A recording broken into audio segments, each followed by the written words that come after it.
হার্টের ব্যথা, বুকের ব্যথা অথবা পেটের ব্যথা, ইভেন মাথা ব্যথাও, এই ব্যথাগুলোকে আমরা গ্যাস্ট্রিক বলে একটা সান্ত্বনা দিতে পছন্দ করি নিজেকে।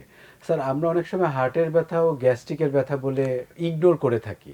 তো স্যার, আপনি কি একটু আমাকে একটু বলতে পারবেন এই দুইটা ব্যথার মধ্যে আসলে পার্থক্যটা কী বা কখন অ্যাটেনশন দেওয়া উচিত? এটা খুবই প্র্যাকটিক্যাল কোয়েশ্চেন।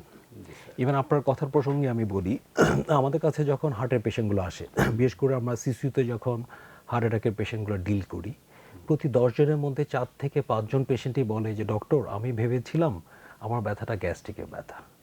একটু আগে যে সিমটমগুলো আমরা বলছিলাম সেটা হচ্ছে আমরা যেটা বলি যে ইফোর্ট অ্যাঞ্জাইনা, অর্থাৎ হার্টের প্রাথমিক দিকের যে symptom. G sir. But heart অ্যাটাকের সিমটমগুলো একটু ডিফারেন্ট। সো কোনটা গ্যাস্ট্রিকের ব্যথা আর কোনটা হার্টের ব্যথা এটা বোঝার জন্য আপনাকে আগে হার্ট অ্যাটাকের সিমটমগুলো জানতে হবে। হার্ট অ্যাটাকের সিমটম হচ্ছে বুকের মাঝখানে ব্যথা এবং সেটা তীব্র ব্যথা অথবা তীব্র চাপ অথবা একদম দম বন্ধ হয়ে আসা, এবং সেই দম বন্ধ হওয়া চাপটা বিভিন্ন দিকে রেডিয়েট করা, আমরা যেটা বলছিলাম গলার দিকে, হাতের দিকে। ইভেন পেশেন্ট, এবং এই সংখ্যাটা যথেষ্ট সিগনিফিক্যান্ট, বেশ কিছু পেশেন্ট গ্যাস্ট্রিকে জ্বালা পড়ার মতো বুকে জ্বালা পোড়া নিয়েও আসতে পারে, যার কারণে